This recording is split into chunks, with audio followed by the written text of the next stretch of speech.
And every time he would come and find me and sweet talk me back into, going back, and just these big glorious apologies about, I'm sorry I did this, I'm sorry I did that, but you do these things that lead me to do that. So here we see the gaslighting. Yes, he's sorry that he did that, but it's my fault he did it. This is great that you see all this now. This is very encouraging. Now, yeah. So, and also too, you got to remember that's the most dangerous time too. Is that when right before you leave, and you leave the first 48 hours, it's the most dangerous time for violence in these kind of situations. Yeah. Now, okay. So what happens then? You finally get away in 1 year. So finally. Yeah, so the first year I left twice. We were living in Massachusetts at the time, and I just drove up to Maine because we were like 3 hours away, and I just went to my parents' house. And so that happened twice. And then shortly after he convinced me to go back the second time, he had gotten in some trouble at work, and so they were transferring him back down to Florida. And at the time, I was like, okay, great. We were happy in Florida, right? Because we had that 1 year of greatness. We got married and then almost immediately moved up to New England. So in my head, Florida was where happy was. And so I was more than willing to leave my family and my comfort zone and go back down to Florida. And so that's what we did. We went through a little bit of a honeymoon period there, right, where everything's new again and fresh. And then, things just started kind of going back to the way they were. But, I was raised very religious, and I was raised that you don't get divorced. You fight for your marriage. And I just didn't really think that getting divorced was an option for me at this point. And so it was another 5 years before I finally left. So we were together for 6 years total. So I was 26 when I finally got divorced. Yeah, I was telling you that I used to go up to Maine all the time, because I used to travel with a gospel tent ministry and as an evangelist. Yeah. And I was a former smuggler, so I had this story about, saved, look at this guy from crime to you. And applause. Everybody will forgive you for all the crime. You could be a murderer, okay? And they forgive you for that. But if you're divorced in the church, you're under so much judgment and condemnation. Especially, now it's not as bad as it was 20 years ago. Correct. But still, it's still there. I'd rather see someone in abuse in a miserable situation than break the covenant there. So and especially, down in Florida, you are in the Bible Belt. Yeah.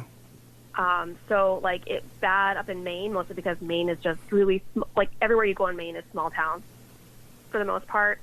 And down in Florida, it was the opposite. It was bigger, but it was the Bible Belt, and everyone went to church.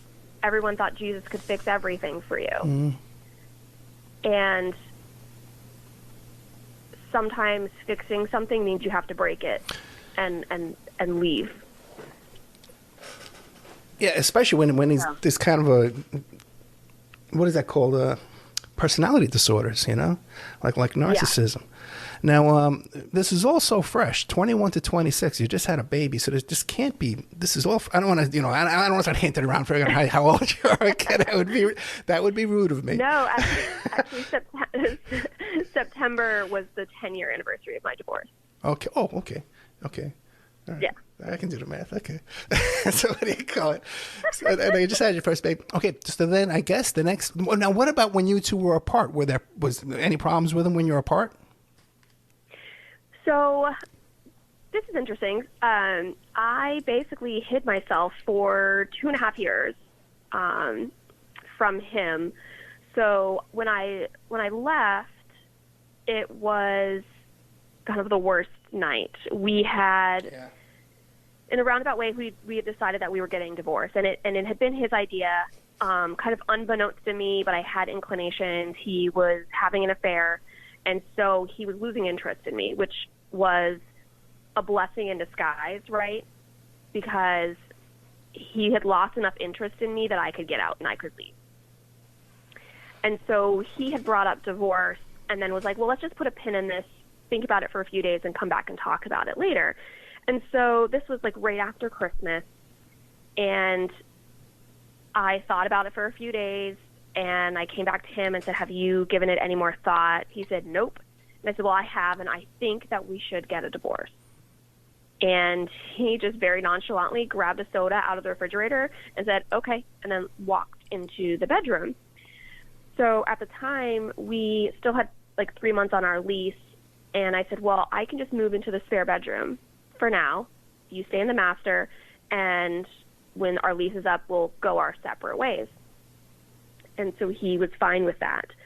About a week later, it was our 6-year wedding anniversary, and I was asleep in that other room, and he came home really late at night, and he had been out drinking with his buddies. And it all started so stupidly that he came in with a bag of string cheese, of all things, and said that that was my anniversary gift. And he woke me up to give me this. And I was just like, okay, thank you. I don't want it right now, but thanks. And that just set him off, calling me every name in the book and yelling at me. He just kept slapping me in the face with this bag of cheese, which was just like the weirdest thing ever, looking back at it. But in the moment, you're just like, terrified of what's going on. And he basically just spent the next several hours coming in the room, leaving the room, coming in the room, leaving the room, blocking me in there, throwing things at me. And then finally he, assaulted me. He, grabbed me and threw me up against the wall, cracked my head against the wall. And at that moment I just knew, I was like, it's me or him, and I'm choosing me. And so I waited until he'd passed out in the other room, and I packed up what I could into my little car, and I took off. I ended up living in that car for a few weeks, in the parking lot of my job, and never saw him in person again. But he contacted me a lot via text message, and when I finally did get a place, I just never let him know where I was living. The building I worked in had armed security. I worked for an insurance company at the time, so there were armed security guards at the door, so I knew that he couldn't come in and get me there. And forever, really, I never let my driver's license address match my actual address. I kept a lot of stuff with my parents' address, so if he ever tried to come and find me through a search, he would show up at my dad's door. When I was in Florida, my cousin was a sheriff's deputy, and I used their address for all the divorce papers, so that, again, if he got my address from there, he'd show up at my cousin's house. And, I changed my number when the divorce was final, and, when I moved back to Maine, I still kept everything different. And a couple of things. Well, the thing is, you want to be careful about applying for credit when you're on the run like that. Okay, and you want to be underground, you want to be hidden. Every time you fill out a credit application, it updates your credit header. And if you put down your actual address where you're living, like an apartment application, that'll be a problem, because that will show up on your credit header, and they run that database search, that will come up. So you want to be careful with that. Definitely use different addresses, for sure. And phone number too could be burner phone, stuff like that. Yeah, and I just didn't want him to contact me. And, of course, I had no idea what I was doing, right? Like, I was just making this up as I went along. I was like, this feels good, so I'm going to do that. No, great instincts, great. And also, too, that's the most dangerous time. That's a really bad idea when you break up with somebody and you stay in the same house. It's only a matter of time before that's just going to blow up. And the other thing, too, isn't it fascinating? These guys who abuse their wives have buddies, Serial killers have buddies, and these guys who go out and rape people, they have buddies. Who are these buddies, man? How do they find each other? And to be buddies with people like this. I've never had a buddy like that in my whole life. Yeah, and I think I talk a little bit about it in the book. My ex-husband had like these, I call them the masks that he would put on. So he had Stephen, right. Steve-O, the Stephen of Doom. Like, he had all these like stupid names for himself that he went by, and I swear like every one of them was a different mask that he would put on in order to fit in. Yeah, that is the thing. They'll give themselves nicknames, and they'll give their wife a nickname. Yeah. Yeah, that's the thing. Yeah, it was just so bizarre to me, you know. And I'm no expert on psychology. I'm just someone with like a lived experience. Yeah. But you know, I personally felt like he had an antisocial personality disorder, so some sort of sociopathy. And I think with people like that, they do tend to emulate behaviors because they don't necessarily really feel empathy or feel any of those things for real people, but they know how to put on the persona when the time fits them. And so that's why a lot of times, and this is like a major trigger for me whenever I hear about someone on the news or something where they're talking to someone who knows an abuser and they say, well, he was always nice to me. And I'm just like, of course they were always nice to you. You weren't their intimate partner. You weren't the person that they went home and took out their aggression out on. So it just bothers me when I hear people say that. So if there's one thing I can say is stop saying that. Like if somebody says that they were abused by someone, your response should not be, well, they've always been nice to me. Yeah, it's so true. Now, in the book, Stronger Than That, a domestic violence survivor uncovers the truth about her abuser. In the description, I'm looking up here on Amazon, it says that you started suffering from PTSD and dissociation. Mm-hmm. This is while you were escaped. And describe that then. Yeah. So, you know, when I left right away, I really didn't recognize what had happened to me. I always used to say to people that, well, he never hit me until that last night. Mm-hmm. And through therapy and through writing this book, it really kind of forced me to reintegrate certain memories that my body just like disassociated with. It just kind of, you know, your body and mind does amazing things to protect you. And so I started remembering, you know, so sleeping was a big thing for him, and he felt like I would toss and turn too much in bed. And so if I had gone to bed and he was still awake and I tossed and turned to get comfortable, or God forbid I touched him by accident while I was sleeping, he would just like haul off and either punch or kick me.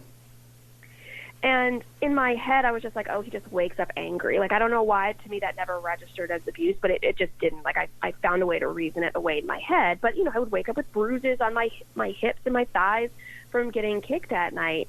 And so through writing this book, I was able to go and look back at some of that stuff and say, okay, like, well, this is why that in every relationship I've had since him, if somebody tries to touch me while I'm sleeping, I have a panic attack. I immediately freeze up and I cannot relax and I cannot sleep until that person stops touching me, because I'm just waiting for, oh, we're touching while sleeping, the blow is coming.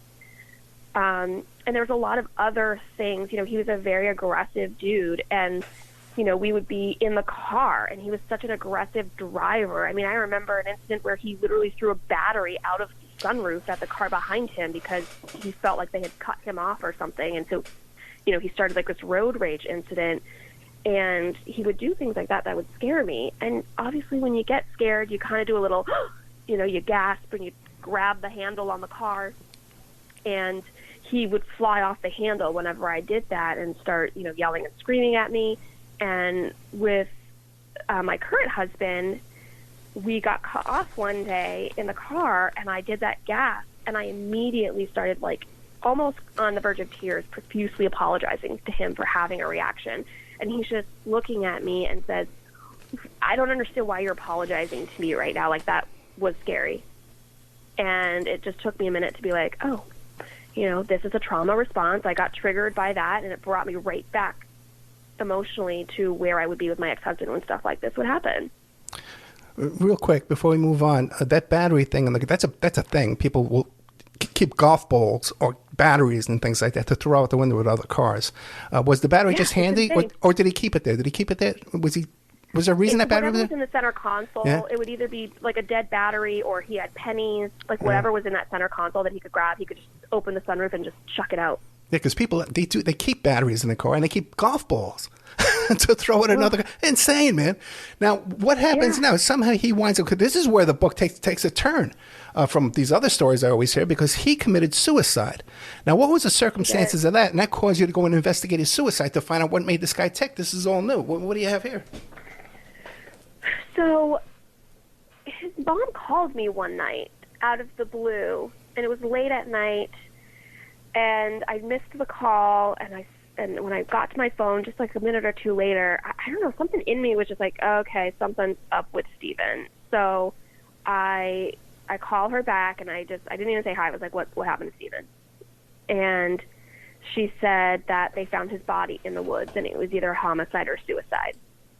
And that, it was under investigation. And I just never, I don't know, it just shocked the heck out of me. And so I said, well, when did this happen? And she said, about 30 minutes ago. Wow. So it was overwhelming that, like, this had just happened. And I tried to ask her, like, well, what do you think? Homicide, suicide? And she said, we don't know. We have no idea. I was like, well, how was he doing? How was his life? And she's like, he was fine. And so I was like, okay. So I'm thinking he loved himself, so I can't imagine suicide. But he was a grade A jerk, so I can imagine maybe he really did upset someone to the point that they, took his life. But the investigation ended up revealing that it was a suicide. So a couple years go by, and I got a call from a friend, and she's like, my ex-fiance wrote this article about your ex-husband, and I think you need to read it. So I pulled up this article. It had been on LinkedIn, and it was called How to Deal with the Suicide of a Mentor. So I'm reading through this article, and it starts talking about all these crimes that my ex-husband committed. So he had officially been charged with felony grand larceny of over $250,000 and swindling. So I start trying to Google, figure this all out. Meanwhile, I had sent this guy back a message because just some of the stuff that he said in there, he kind of summarized this article by saying, despite his crimes, I believe that he was a force for good in this world. And, that just made me so mad. I was just like, just because people die doesn't mean they get sainthood. We can't forget the bad things that he did. And so, I kind of called him out on it. He did delete the article immediately. He said that I was not the first person to respond to his article that way, and he apologized that he hadn't had the foresight to delete it earlier. And I asked him how he found out about these crimes, and he said that he had heard about it from someone, and then I didn't know you could do this, but he just called the police departments that were involved in the investigation, and they sent him the reports. So I ended up doing the same thing, and I contacted the police departments that investigated his death, and they sent me copies of all of the kind of the CSI report, the police report, kind of a crib notes version of the ME's report, which was extremely difficult to read, no matter how much, I did not like this guy. It's very jarring to read the specifics of somebody's death, very, kind of especially out written out in the wilderness too, because there's animal contact, all kind of stuff. Now, did this happen in Florida? It did. Oh yeah, Florida, you got the Sunshine Law, and you can get everything. You can even get communications between the prosecutor and the prosecutor and witnesses. You can get everything, videos, body cam videos. You can get everything in Florida. Florida's the best state for this kind of stuff. Boy, so and what was it? And it was a gunshot wound. It was a gunshot wound, yes. So, which was another thing that was kind of crazy, because I'm reading the description of this gun, and I'm like, I've shot that gun. Wow. He was an avid gun collector, and, we had gone to the shooting range a couple of times with his friends, and, I could just visualize everything that I was reading. And so through my investigation, kind of circling back here, what I found was that the same financial crimes that he had committed against me during our marriage, he committed against a business partner. So somehow getting himself into this guy's retirement accounts and getting himself put on his credit card accounts, and then ordering himself a credit card, raising his credit limit. He even got into a safety deposit box at a bank and took physical silver and gold out of there and sold it. So he had, through all of these different means, he had stolen approximately $250,000 or more from this business partner. And the business partner found out about it and, of course, contacted the police, and they did a whole investigation. They had him on a recorded phone call where he thought he was just talking to the business partner, but the police were on the line, and he ended up, admitting to everything. So they arrested him. He had left the state and went to Colorado, where his current, I don't know if they were still together at the time, but the girl that he was pursuing was up there. And so the Colorado Police Department arrested him, and then they transported him back down to Florida. And when his parents got him out on bond, that's when he went for a hike and ended his life by suicide rather than facing the consequences, frankly. Now, you said, too, that these crimes were crimes he had also committed against you previously. How did that happen? What was going on there? Yeah, so pretty much right out the gate of our marriage, he started going behind my back, using my Social Security number to start credit cards, to finance large purchases. And then he just hid all of it from me, so I had no idea. When we ended up getting divorced, all of our property was in his name only, and so he demanded my car back from me. So I found out about this all the hard way because when we got married, my credit was perfect. And 6 years later, I needed to go buy a car on my own, and my credit was in the low 400s. And I was just floored. So I was able to get the car, which was kind of a big deal because I was living in my car at the time. So him taking the car back was also like me losing my home at the moment.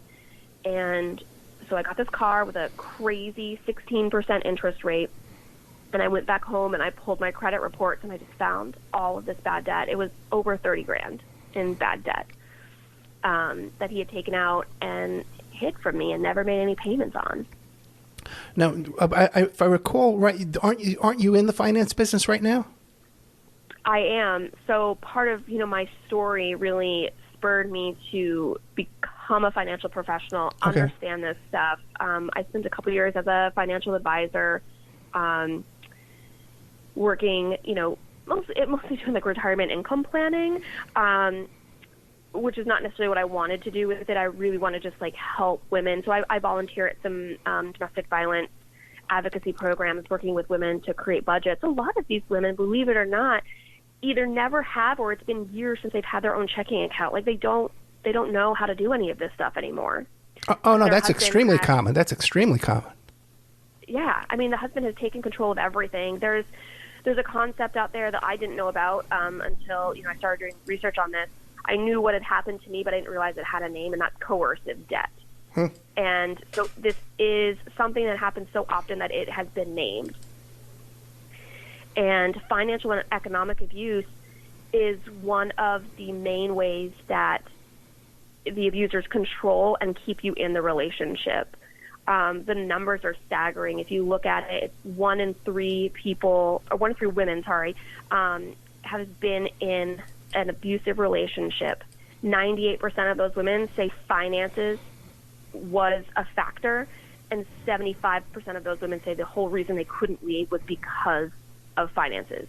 They have to be homeless like I was. This is so true. And in dating relationships, a lot of times the boyfriend will take the driver's license and the birth certificate and the Social Security card, and he'll have possession of that. So if you walk out, you have nothing. And this is really, really, I'm from Vegas. This is really very common stuff. Now, you're going to be talking about this Saturday, November 5th, 9:30 to 12:30, mimosas and money. Okay? That's your incentive. Are the mimosas free? You got to pay for them. Most of the free. I mean, you do pay for the event. It's $35. Oh, that's a bargain. Attorneys and financial advisors, people like myself, just doing workshops on investing and divorce, Q&As, and all kinds of stuff. To get her invested, Brunswick, Maine, in at Park Row. Now, when you discovered all this credit card debt, was this prior to the divorce or after? It was kind of during it. We were separated. I had left, but I hadn't, filed the papers yet. And, here's the hard part. how do I prove that I didn't know anything about this? I put in the divorce papers that he owed me 50% of all marital debt. When I showed up at the courthouse, Right. He didn't show up, so it was just me. And the judge is like, I'm going to say yes to everything you're asking for because your husband didn't even have the decency to show up here today. But let me just give you a piece of advice. Unless out of the goodness of his heart he pays you this, you're going to have to sue him. And meanwhile, I didn't even have money to hire an attorney. I did my own divorce. In Florida, you can go on the website for the court systems and print off the divorce papers. And so that's what I did. I printed them off. I filled them out myself, walked them to the courthouse and filed them. When he didn't respond to those, I printed off a motion for default, filled that paperwork out, walked that back down to the courthouse and filed that motion, and got my divorce that way. Yeah, you can do it, but you got to do those credit reports too. Find out what the debts are. Hidden bank accounts. You can find hidden bank accounts. And it's not that expensive. $850. You can find hidden bank accounts, credit reports, secret bank accounts, and stuff. It can all be done. Properties, and then you see it all day long. This is so common. People have no idea. They own condos. Their wife doesn't know about it. Husband doesn't know about it. Okay, so that's what we're going to hear November 5th, 9:30 to 12:30. Mimosas and Money. If they're at Brunswick, Maine, in at Park Row. Now, what kind of advice do you have to give people in these kind of situations? So there's two main pieces of advice, and this is what helped me. The first one is know where you're going, and the best way to know where you're going is to make a list. It's so easy to backslide, and it's so easy to get overwhelmed when you're trying to get out. So just be prepared. I had a list that I made of, okay, so first things I need is, thinking to like Maslow's hierarchy of needs, right? You need like food, shelter. I got to figure that out. So I'm in my car. Let's figure out getting an apartment. And then it was, okay, I need to file for divorce. I need to hide myself. Like, just make a checklist and follow along with it. Be as organized as possible. Like, this can be a very dangerous situation. You do not want to fly by the seat of your pants. And I didn't know anything really about domestic violence at the time that I went through this, but now that I do know, there are organizations out there everywhere. You just have to look for them and ask about them, and they can help you with making these lists. Since my book came out, I've actually had a couple of women reach out to me, and I've helped them make these lists as well and pointed them towards some additional resources. So just being organized, know where you're going. It's dangerous to just pick up and go. You need to know what you're doing, where you're going. The second piece of advice, at first probably doesn't sound like the healthiest piece of advice, but get angry and stay angry. The moment that we start softening to them and making those excuses again, and if you're like me where you're constantly, like, oh, well, they didn't mean to, and you make excuses for people so that you can forgive them, you need to not do that.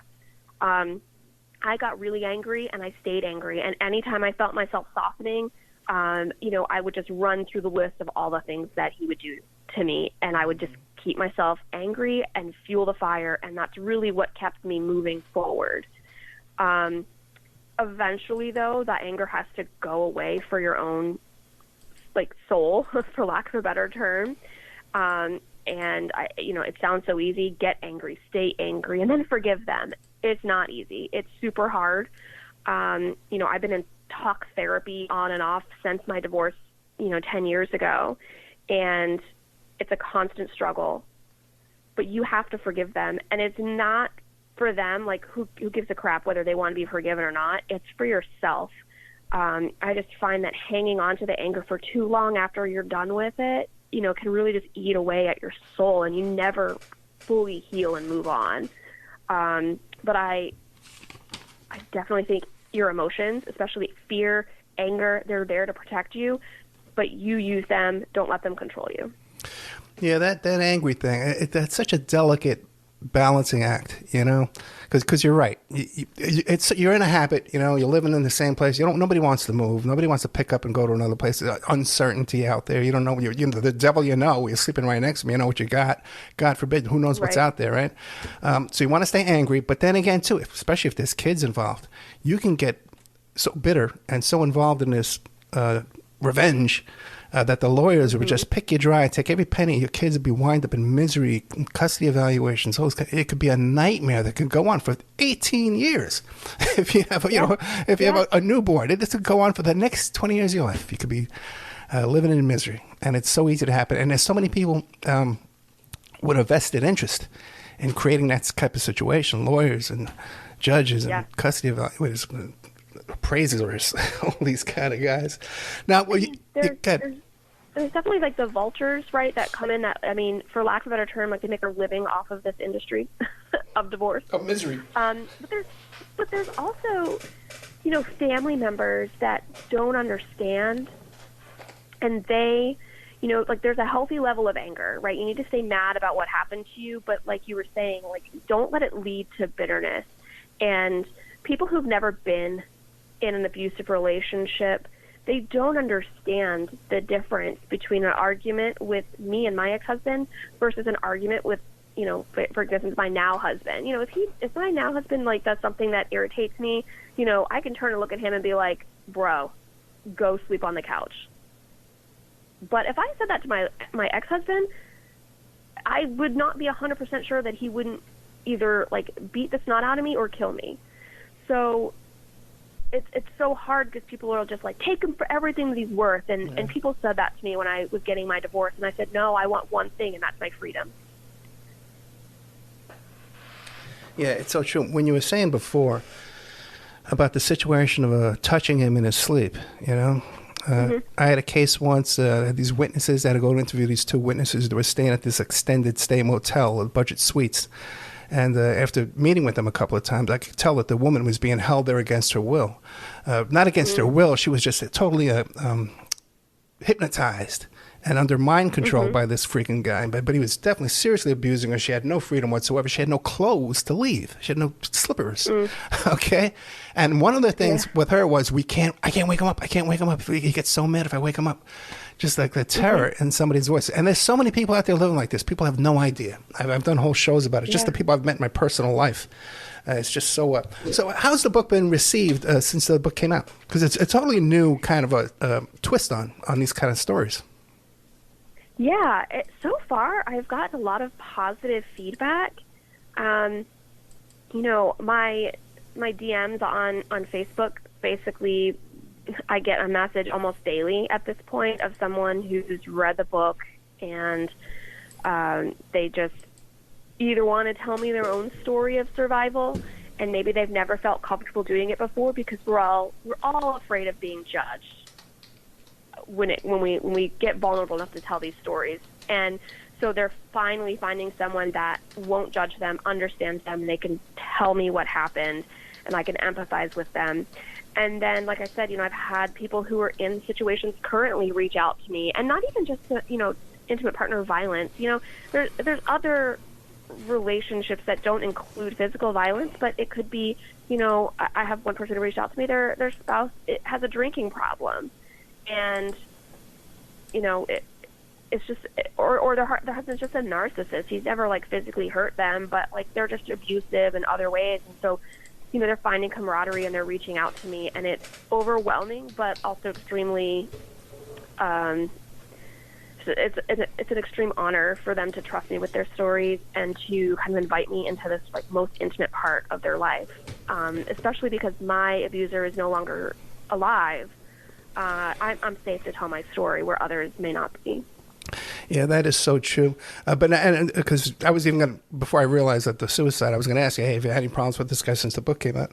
But now, what about your therapy? You said you've been having a lot of talk therapy. When did that start, and are you still doing it? So it started pretty shortly after the divorce. I very quickly just started kind of devolving. I started having a very disturbing recurring nightmare.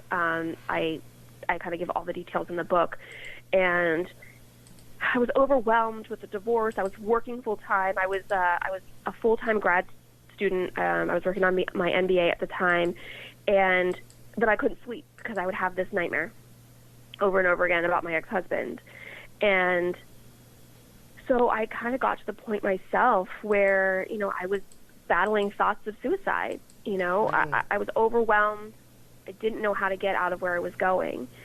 And I ended up, a friend had given me this book called What the Bible Says About Divorce. And I was very scared to open this book because I really just didn't need to feel any worse about the fact that I was getting divorced. I already felt like I failed at marriage, right?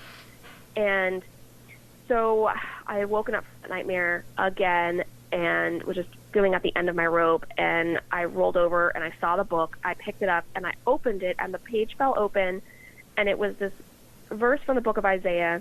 And, you know, in kind of, they bring it into like modern language in this book, but it basically said, your builders will be faster than your destroyers.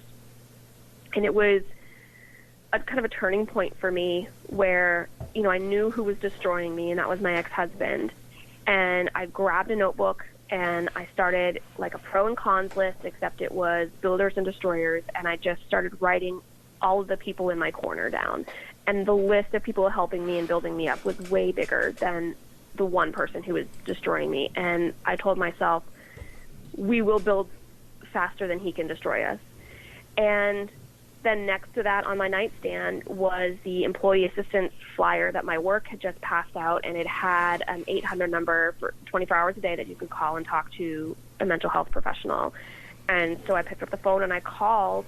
I talked to someone that night, and then I got set up with a therapist local to my area. And, you know, that was in Florida. After moving back up here to Maine, you know, I continued doing talk therapy. And, you know, while I was pregnant, I had a lot of anxiety. So I've, you know, been talking with someone through that. My trauma was re-triggered through postpartum depression and anxiety after having my child. Just brought up more about like feelings of uncertainty, not sure what's happening and what's going to happen at night.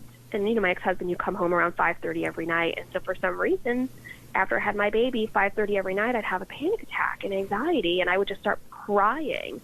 And, you know, through talking with my therapist, she's like, well, it's kind of the same thing where you're trying to figure out, like, who's going to walk through the door tonight? The husband that loves me, the husband who hates me. I don't know what to prepare myself for. And she's like, so it's just kind of triggering some of that, you know, that internal memory. That is so, and I hate to warn you, but the next few years, when you have a newborn baby, it reminds you so many things from your old childhood, and say, but what were my parents thinking? You know, what was going on? How did they react to this? My little daughter's doing the same thing I did. I got in trouble. Well, my parents were crazy. So the next couple of years is going to be rough with that stuff goes. Quick question, because we're running out of time. What about, because you were so close to his mom that she contacted you within a half hour of his death. How has his mom and family reacted to the book? So I was very close to his family, and through his suicide and his death, a side of them that I didn't know about really kind of came out. And I have broken off all communication with them. Okay. I don't know. I think maybe looking at how insane their son was, I didn't see how delusional and insane they were either. And yeah, so I've cut off all contact. I have them blocked on all social media. So as far as I know, they don't even know that the book was written. I did change all the names and locations to protect everyone's identity and to avoid getting sued myself if that was something they were so inclined to do. And, of course, I have, like, a different last name. Gotcha. Than what they've ever known me by. So as far as I know, they don't know about it. If they do find out about it, like I said, you know, you'd have to know me very intimately and know his family to even put the pieces together. So yeah, it's not too shocking. These people don't come out of the blue. You know, they're created in an environment. No, they come from something. Yeah, and that's just what happens. Sarah Doucette, I have enjoyed this very, very much. This is one of my favorite interviews in a while. So thank you very much. Thank you so much. No, you're a delightful woman, and you've come a long way, man. This is very impressive how you reacted to all this. And the book is called Stronger Than That, A Domestic Violence Survivor Uncovers the Truth About Her Abuser. You can find it on Amazon. All Is that 5-star review? I can't count it. 1, 2, 3, 4, 5-star reviews. Okay, every review is 100% 5 stars. Okay, it's very, very rare. You can meet Sarah Doucette in person November 5th, 9:30 to 12:30. Mimosas. I think they're doubles. I heard they're serving doubles that day. Double mimosas and money to get her invested. Brunswick, Maine, Inn at Park Row. And she tells me in the local area there, everybody knows where the Inn at Park Row is because they serve the best mimosas in town. Sarah Doucette, thank you so much, okay? All right, thank you. If you write another book, let me know. I'd love to have you back. Or something new comes up, some new development. I'd love to have you back again. Absolutely. I have really enjoyed this, so thanks so much, Ed. Thank you.